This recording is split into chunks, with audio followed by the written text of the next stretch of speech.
It has been said that no two sisters were ever less alike. One reserved and proper, the other lively and controversial.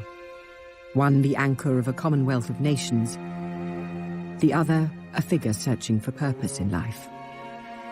They grew up in a very, very different kind of world, a world of aristocracy, of deference, of people knowing their place. I think they were quite different from an early age, and they went on being different.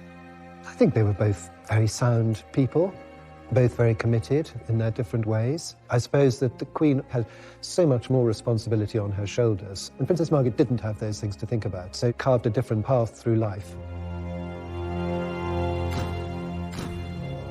Queen Elizabeth II and Princess Margaret are among the most photographed women in history. Their every appearance followed by press and public. They are familiar the world over.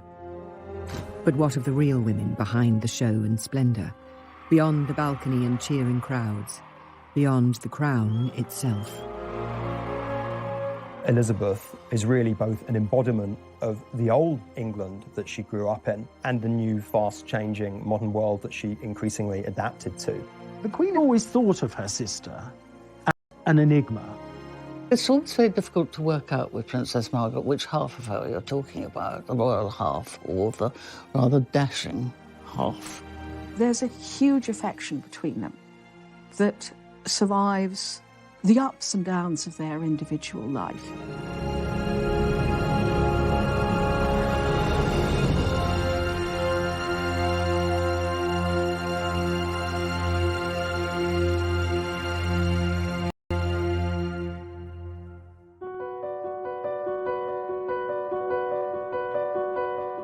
The contrast between the sisters was there from the beginning.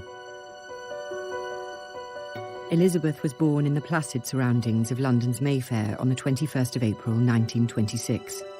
4 years later, during a storm in rural Scotland, Margaret came into the world.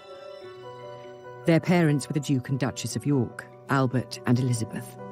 Albert, or Bertie as he was known, was the second son of the King, George V. Elizabeth was a mature, rather serious child, with a love of dogs and horses shared with her grandfather, the King. Margaret, however, was a very different character. It very quickly became obvious that Margaret was the cheekier, the more humorous, the more mischievous, but lacked her sister's quite extrovert qualities. Princess Elizabeth was quite a serious-minded child. She seems to have been naturally tidy, naturally orderly. But Margaret, from the start, was fun.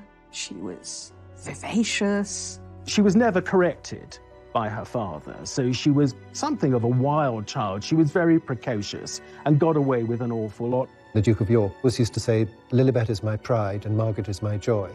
And as far as Princess Margaret was concerned, he really couldn't take his eyes off this child. I mean, she was so beautiful that he couldn't believe that he'd created this glorious and beautiful child, and then he rather spoilt her.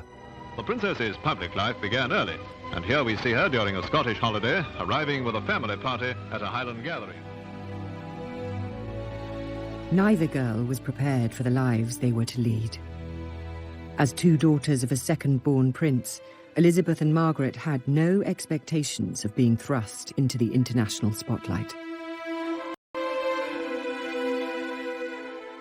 With the Duke and Duchess of York, there was never any anticipation that they would succeed to the throne, and certainly never any expectation that Princess Elizabeth would come to the throne. It was, of course, always possible that George and Elizabeth would have further children, and a male heir would, of course, then leapfrog Elizabeth in line for the throne. So it was always a fairly remote possibility that she would become queen at her birth. The Duke and Duchess of York, us four, as the Duke called them, rather anticipated a cosy family life in the way that they were already enjoying. And they were a very natural family and a very loving family. It was the girl's uncle, the charming bachelor Prince David, who would be the next king. He was expected to marry and have children of his own, who would one day inherit the crown. Elizabeth and Margaret were set for a life of comfortable semi-obscurity. Until 1936, the year everything changed. Late on the 20th of January, King George V died at Sandringham. He'd been unwell for quite some time, and it went back to the Great War, when he was thrown from his horse while reviewing troops in France and suffered from chronic obstructive pulmonary disease and pleurisy. Now, that's a progressive condition, so it didn't get any better. The only witness to the king's final moments in this regard were his physician, and his physician claims to have administered a lethal dose of morphine euthanasia. It was also thought that it was far better that the king's death should be announced in the morning paper, the Times, rather than the slightly more down-market evening papers.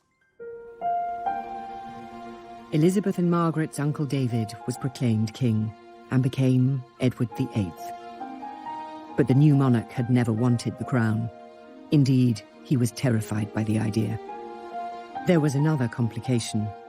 The king was in love with American divorcee Wallis Simpson and was set on marrying her.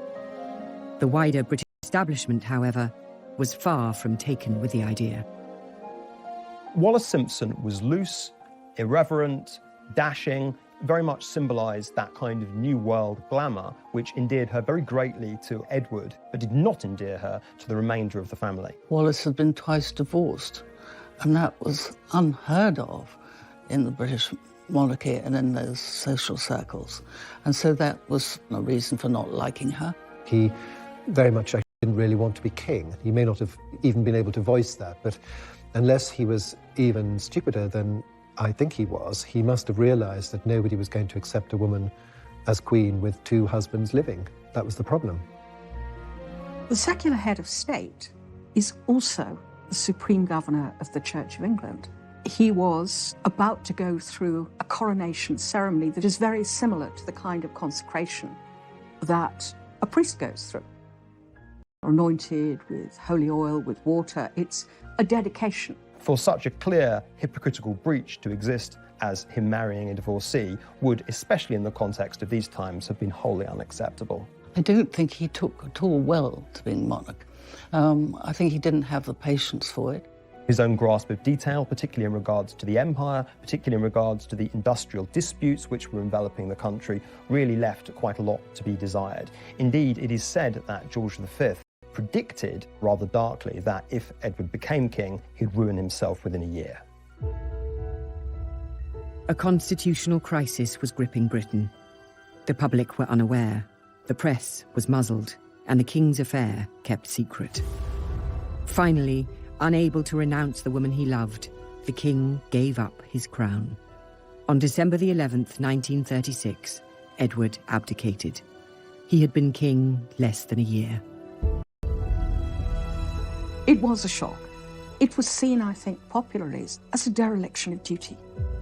There were those who thought Edward should stay and should be allowed to marry Wallis Simpson, and there were those who just thought this man is a waste of monarchy from a man who would have been a pretty awful king.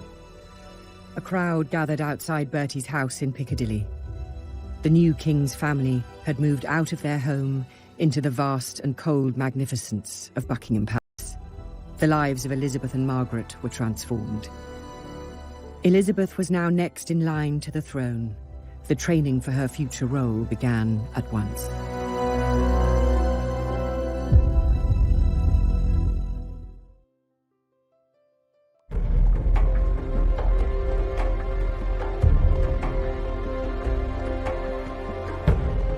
In 1936, following the abdication of Edward VIII, the throne passed to Elizabeth and Margaret's father, Bertie.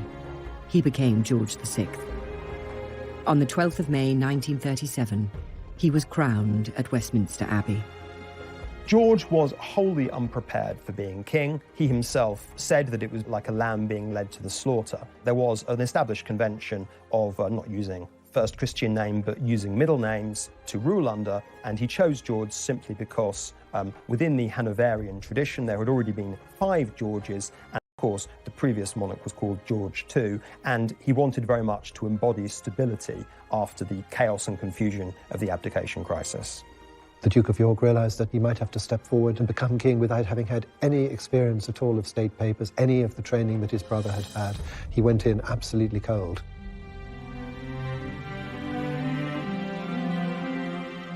King George would ensure that his elder daughter Elizabeth would be more prepared for the role of monarch. From 1938, she received private tuition from Sir Henry Martin, the Vice Provost of Eton College. Her father explained the nature of the official dispatch boxes that were the monarch's everyday duty. Margaret was excluded. The sisters' once identical upbringing was diverging.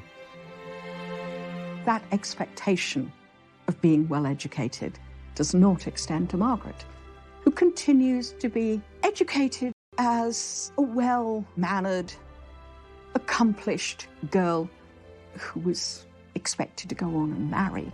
So singing, piano lessons, French conversation become important, but not constitutional history, not the hard lessons of theology.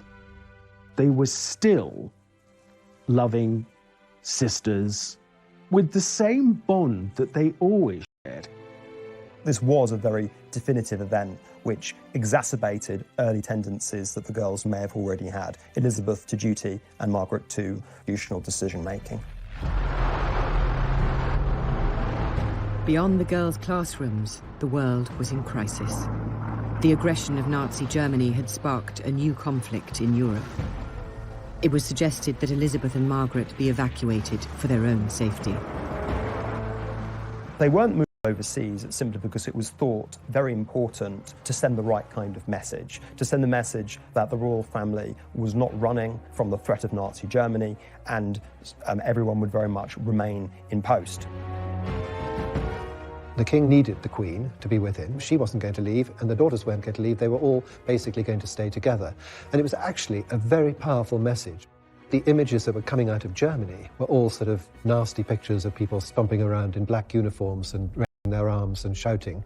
What did you get from England? You got Queen Elizabeth in a pony cart with the two princesses bicycling behind her. I mean, which would you prefer? Because of events and invasions going on in Europe, the Queen said that it would be a good idea to take the princesses to the greater security of Windsor Castle for the rest of the week. And as Princess Margaret said, we were supposed to go for 5 days and we stayed for 5 years. The castle seemed forbidding at first. Its fineries had been put into storage. The blackout shrouded it in darkness. But though tremors caused by explosions in London could be felt in the castle, the girls were safe. As the war progressed and the sisters grew, Elizabeth took on more and more public responsibilities. After she turned 18 in 1944, she joined the Auxiliary Territorial Service as a mechanic and driver. Princess in overalls. Elizabeth is in the ATS, or British, and at the King's request, is being treated just like any other trainee.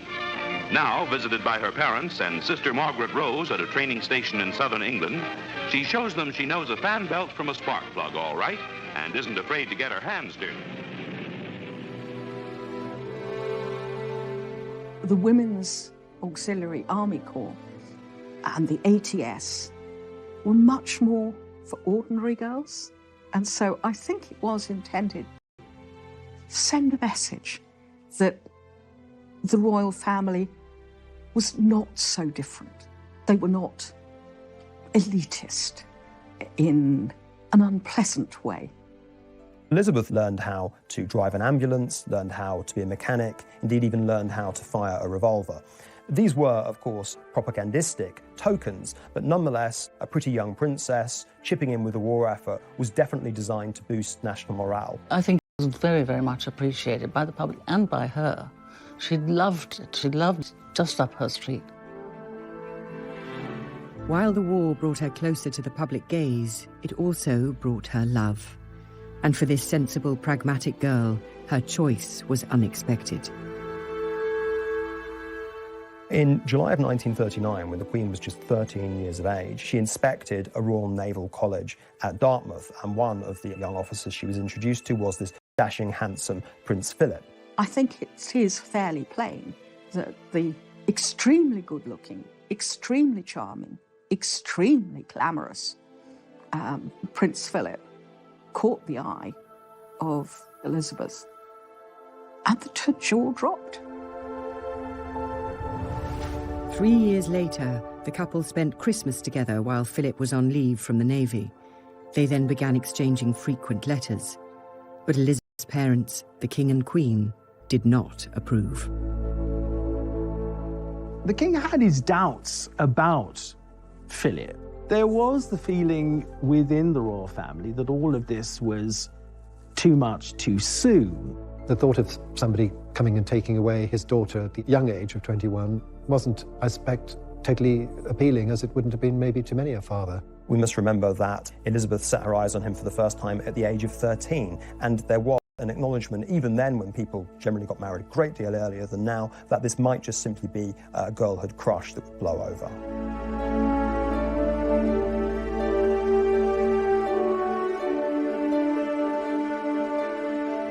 The King and Queen's resistance had been defeated. On the 20th of November 1947, Elizabeth and Philip were married at Westminster Abbey. Margaret was among the bridesmaids. Elizabeth and Philip take their places on history's pages. To the stirring strains of Mendelssohn, they march as man and wife toward the west door amidst nearly 3,000 invited spectators.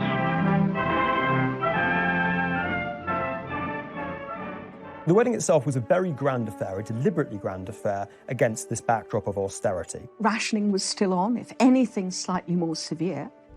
She may have been heir to the throne, but she couldn't be seen as claiming special privileges. Though you have a lavish dress, it's by no means as lavish as other royal brides. The wedding was the first big royal occasion since the King and Queen's coronation 10 years before. And Winston Churchill referred to it as a flash of colour on the road we have to travel. The following year, Elizabeth gave birth to a son. Charles was born on the 14th of November 1940. This meant Margaret was no longer next in line to the throne. I think that Margaret had already accepted that her sisterly relationship with Elizabeth had changed once Philip was on the scene, and so in many respects the arrival of Charles didn't really change that. I don't think she had ever any expectation of being queen, any desire to be queen. And so, if anything, it was probably a relief. I'm sure that the first reaction that Princess Margaret had was, great joy. But I know that in later life there was a certain sort of feeling of being a younger sister, and other members of the royal family are always just told what to do. You will appear at 10 o'clock, or indeed at 10:03, your car will arrive, and you will do this, you will do that, and you will wear the following. So there was always a little bit of the younger sister feeling about the whole thing. In the post-war years, their father, the King's health declined. Both sisters took on more of his public duties. In September 1951, George VI had his left lung removed after a malignant tumour was discovered.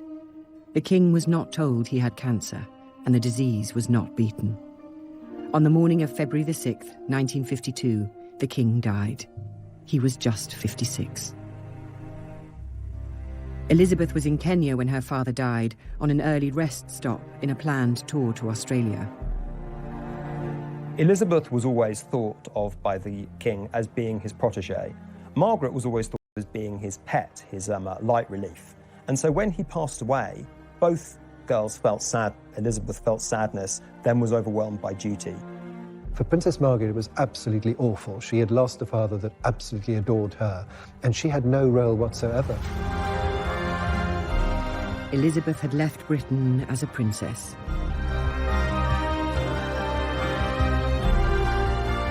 She returned as its queen.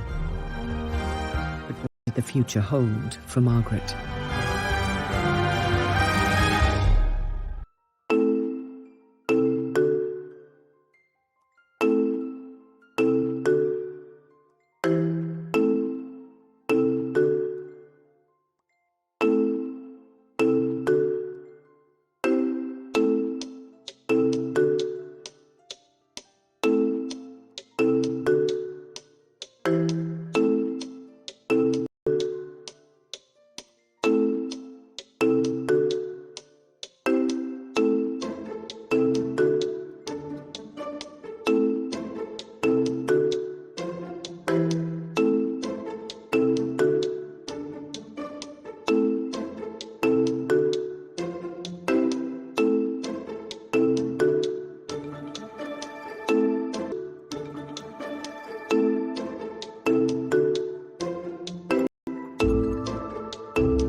on the 2nd of June 1953.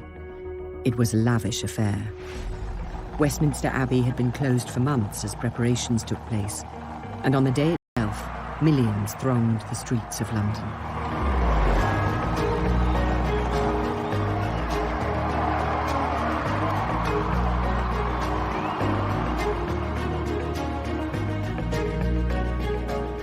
Westminster Abbey was transformed. Proud people. The coronation was to be an end to austerity. It was to inaugurate as the new Elizabethan age. It was designed really to reaffirm Britain's status in a post-war world which had been turned upside down. A very glamorous young queen was there to optimistically lead the British people into the future. I do remember Coronation Day quite well because my father had tickets for some seats near Admiralty Arch through the army. He was in the army. And I remember sitting there and seeing the guests in their carriages coming towards Admiralty Arch where Churchill came along. And I remember opposite us his furious face sticking out of the window, glaring at the traffic jam in front of the arch. The coronation itself was the same ancient ceremony unchanged for centuries, but there was at least one touch of modernity. It was the first to be televised. Not that many ordinary people owned televisions. Britain was still mired in post-war austerity. Some goods were still rationed 8 years after the defeat of Germany, and on the international stage, Britain was declining as an imperial and military power. Nevertheless, the nation celebrated. Yet behind the pomp and glamour of that day lay family grief, disputes and scandals just waiting to explode. In the middle of preparations for the coronation, Margaret stunned Elizabeth by informing her that she wished to marry. Her desired husband was a man named Peter Townsend. He had been a wartime flying ace and had flown more than 500 missions and been shot down twice in the process. During the war, George VI decided that he would honour servicemen who distinguished themselves and would have them as a query for periods of 3 months. Recommended was the much decorated RAF fighter pilot, Group Captain Peter Townsend. Townsend and the King got on so well together, it is said the King referred to him as the son I never had, that the idea of a 3-month period in waiting as a query just went straight out of the window. After the King's death in 1952, Townsend's job disappeared, but the family did not wish to lose him. He was invited to join the Queen Mother's household as controller, a role he accepted. All the girls at Buckingham Palace took a shine to this guy, but the one who really fell in love with him was Princess Margaret. You can understand, perhaps, at that moment, having lost her father, she turned more to him than was perhaps advisable. He was there when her father died. Part of the inner circle of royal aides and servants who helped to comfort Margaret. After all, Margaret was devastated by her father's loss. This was a man who'd been close to, who'd been liked by her father. He was also, like her brother-in-law, a hero, and people liked heroes. It was still an age when we built heroes up. Townsend was 16 years older than Margaret and recently divorced. While these facts did not trouble Margaret, others were less happy. Well, there was opposition to the relationship for one simple reason, that he was already married, and he had a wife and he had 2 boys. Divorced people not really allowed to have a social life. And I think that sadly, that was what happened. He was quite a bit older than her, but I don't think that would have mattered. Under a law of 1772, all members of the royal family had to have the sovereign's permission to marry. Elizabeth was sympathetic. She could see the love between the couple, But she asked Margaret to wait until the coronation was out of the way and everything had settled down. Margaret left the meeting with her sister feeling hopeful. But when Elizabeth spoke to her private secretary, Sir Alan Lascelles, he was horrified and urged Elizabeth to send Townsend abroad. Elizabeth was caught between love for her sister and her responsibilities to the legal and religious bodies she headed. She loved Margaret and she wanted her to be happy. I think it was incredibly difficult for her. All of politicians, with some exceptions including Winston Churchill, were advising her that this marriage should not go ahead. And as such a new monarch, she didn't want to risk the potential friction for really putting up strong opposition against what the political classes were telling her. In other words, she put duty before her own private feelings. The Queen is temporal governor of the Church of England, and the Church of England would not recognise divorce. She agreed to send Townsend abroad. He was appointed heir attaché in Brussels. Townsend was stunned by this exile. He did not even get a chance to say goodbye to Margaret, who was on a royal tour in Africa at the time. Margaret was left bitter. Her own sister was queen but could not have correspondence. The couple believed they had only to wait. It was also obviously part of the plan that if Margaret and Townsend had to wait 2 years, it was pushing the princess closer to her 25th birthday. And the importance of that was that at 25, a member of the royal family could petition Parliament for permission to marry. And if both houses didn't oppose it, then they could have a civil marriage. And that was, I think, what was happening here. Margaret was going to be 25 in August of 1955. As the press counted down to the date, speculation grew that an engagement announcement was imminent. But her birthday came and went with no announcement. Finally, on the 31st of October 1955, Margaret released a statement to the press. Her relationship with Townsend was over, it said. There would be no marriage. The decision not to marry Group Captain Peter Townsend is reached by Britain's Princess Margaret, here arriving with her mother for a formal family appearance at London's Royal Opera House. In putting duty and religion ahead of her heart, Margaret had the example of her sister, the Queen, who dutifully entertained the President of Portugal while the family crisis neared a climax. Queen Mother Elizabeth approved her daughter's decision. Strongly opposing the marriage was the Archbishop of Canterbury. The traditional interpretation has always been that the Prime Minister and ecclesiastical figures really threatened Margaret with the withdrawal of her royal allowances and her HRH if a marriage with Peter Townsend went ahead. The government of the day, under the premiership of Anthony Eden, had actually done something of a U-turn. Far from opposing the marriage, they had paved the way for Margaret and Peter Townsend to marry if they still wished to do so. A formula was found, which would have meant that she could have retained her status as princess. We now know that Princess Margaret, had she wanted to marry him, would have lost nothing but her place in the line of succession. They really didn't want to create a martyr of Princess Margaret where her own personal desires were paired off against the establishment. It was not government pressure that had ended the relationship between Margaret and Group Captain Townsend. The truth was far simpler.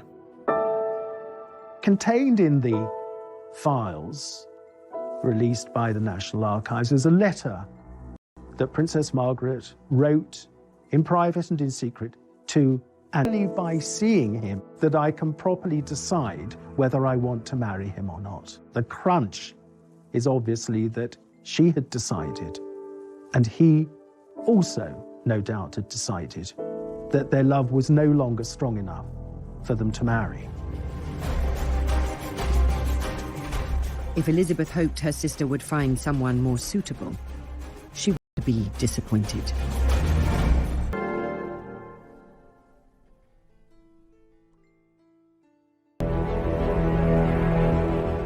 In the 1950s, Britain was struggling to adapt to a new era. Its reign as a global power had passed. Foreign policy humiliation in the Suez Crisis had toppled Prime Minister Anthony Eden, and the country's diminished role on the world stage had been exposed. As sovereign, Elizabeth was a beacon of stability in such uncertain times. But, as ever, Margaret's role was less defined. She was an important adjunct in the 50s and early 60s to her sister, where she took on royal associated duties that freed Elizabeth up to do other things. Margaret became a very glamorous figure. She also started smoking in public, bringing out the characteristic elegant long cigarette holder, and was charged with doing things like opening hospitals, smashing bottles of champagne against ships in a very glamorous manner. Princess Margaret does have the reputation of having been a party girl, which of course she was. But we also have to accept that she was also a very hard-working member of the royal family. In 1957, Margaret became president of the new Royal Ballet, a reflection of her lifelong passion for theatre and the arts. Nevertheless, she was nearing 30 and still unmarried. In 1959, Peter Townsend wed a young Belgian woman with a striking resemblance to Margaret. Just months later, the princess surprised many by announcing an engagement of her own. Anthony Armstrong-Jones was not the usual royal match. He was from a wealthy background, Eton then Cambridge, but he had no fine title or lands.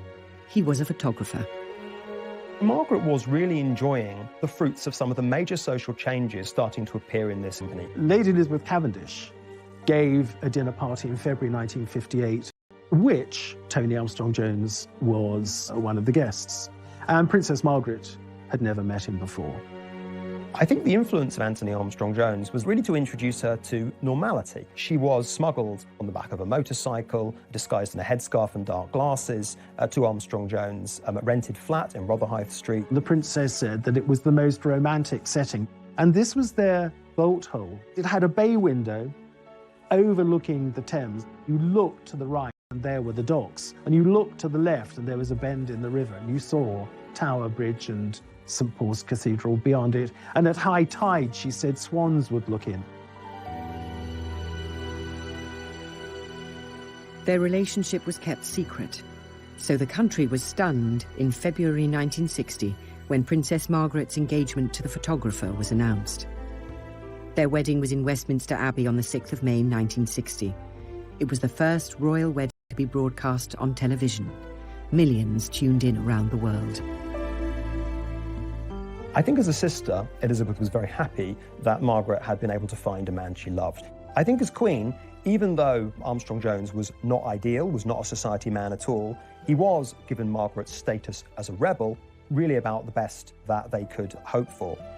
Princess Margaret at that time was hugely popular. Everything she did made news. Everything she wore made news. So when she married, this was an occasion of great celebration. Everybody was frightfully pleased with the sort of glamour of the wedding. And Princess Margaret looked wonderful, and he was a talented photographer, and it all seemed very modern and just how it should be. The whole thing really was a very, very beautiful occasion. I mean, I can remember being a young schoolboy, totally enthralled watching this on the television. Despite the excitement of that day and the 2 children born in the years that followed, the marriage soon became troubled. Mutual infidelity, drugs, and alcohol strained the relationship to breaking point. I think that 2 worlds very much collided. Armstrong-Jones's bohemian, free lifestyle, and Margaret's unwillingness to dispense with, shall we say, all of the accoutrements of wealth and prestige and fundamentally royalty. It was a very curious relationship, and although she was a princess and he wasn't a royal, I think that he had the upper hand. And as things got worse, he was better at being nasty than she was. Within 3 years of them having married, The emerging tabloids and the red tops were becoming much, much more hungry for scandal and also, crucially, much more prepared to print scandal. Margaret was always the sort of go-to person for royal scandal. He had much loyaler friends, it seems, than she did, because he always seemed to come out of it, as far as the public was concerned, rather well, whereas she didn't. Press deference to royalty was a thing of the past. Newspapers covered the breakdown of Margaret's marriage in gleeful detail. It was far from the only change in Britain during Elizabeth's reign. By the time of her Silver Jubilee in 1977, old-class divisions and social taboos were fading. The British Empire had transformed into a commonwealth of independent nations. The crown, Elizabeth, was the thread tying them together. As she guided the monarchy and nation through crisis and triumph, her sister Margaret was left without a role. She may have been an icon of the 1950s and 60s, but as the decades passed, her star waned. Like her father, Margaret was a heavy smoker for much of her life. Like him, she would suffer the consequences. From the late 1980s, her health began to decline. After several severe strokes, she died on the 9th of February 2002. She was 71. For the relationship between Elizabeth and Margaret, there was this bond of love between them that had been there from the time Margaret was born to the day that Margaret died. At her funeral, the Queen perhaps showed the most public emotion we have ever seen on a public occasion, where her eyes, I suppose, really betrayed the sadness she was feeling. To have to come to terms with the death of your younger sister, who you could expect, certainly to live with you into old age, is very hard. When the princess died, that was quite a blow to the Queen, followed, as it was 7 weeks later, by the death of her mother. She is said to have said her biggest nightmare would be losing her mother and her sister. And that, of course, is what happened in 2002. Princess Margaret's life, though privileged, was a sad one in many ways. Margaret was a flawed and often troubled woman. She did not have her sister's weighty responsibilities, but nor did she have the certainties. I think that what Margaret did was really stretch at the limits of what it was acceptable to do for a woman in her position. This, I think, created a precedent and also much more breathing space for future younger royals to enjoy, even in the celebrity-infested world. You task some aspects, well, who doesn't? I would actually say she was probably a pretty supportive member of the royal family. She did do her bit. On a day-to-day basis, her life was very full. She had very interesting friends. She went to the ballet, she went to the theatre, she read books, she was alert, interested in things, she loved music, and wasn't boring. She, too, helped to modernise the monarchy, to bring it into what, at that time, was the 20th century. For her sister, the Queen, however, her history is still being written. The monarchy has shown itself under the Queen's leadership to be flexible, adaptable, and something that can be seen as both a stable institution and something that can change and reflect new values. I think more than anything else, for Britain's own conception of itself as a post-war nation, she was definitive.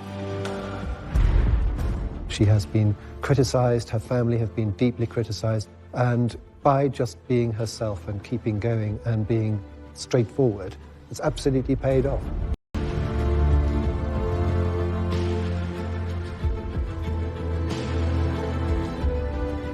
The world they ended up inhabiting when they were a lot older was one where the social class system had died and the mass celebrity and media age was dawning. In the case of Margaret, you could say that she was very much a product of that age that was unveiling. In the case of Elizabeth, she managed to be its architect.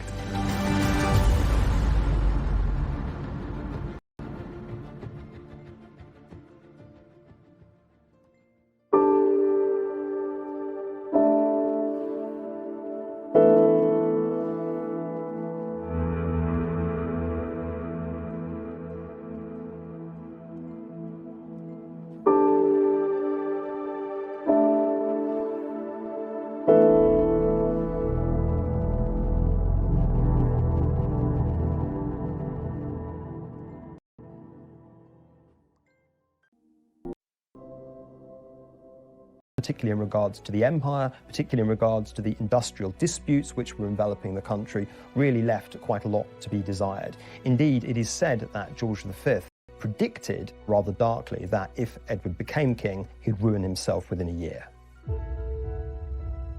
A constitutional crisis was gripping Britain. The public were unaware, the press was muzzled, and the king's affair kept secret. Finally, unable to renounce the woman he loved, the king gave up his crown. On December the 11th, 1936, Edward abdicated. He had been king less than a year. It was a shock. It was seen, I think, popularly as a dereliction of duty. There were those who thought Edward should stay and should be allowed to marry Wallis Simpson, and there were those who just thought this man is a waste of monarchy from a man who would have been a pretty awful king. A crowd gathered outside Bertie's house in Piccadilly. The new king's family had moved out of their home into the vast and cold magnificence of Buckingham Palace. The lives of Elizabeth and Margaret were transformed. Elizabeth was now next in line to the throne. The training for her future role began at once.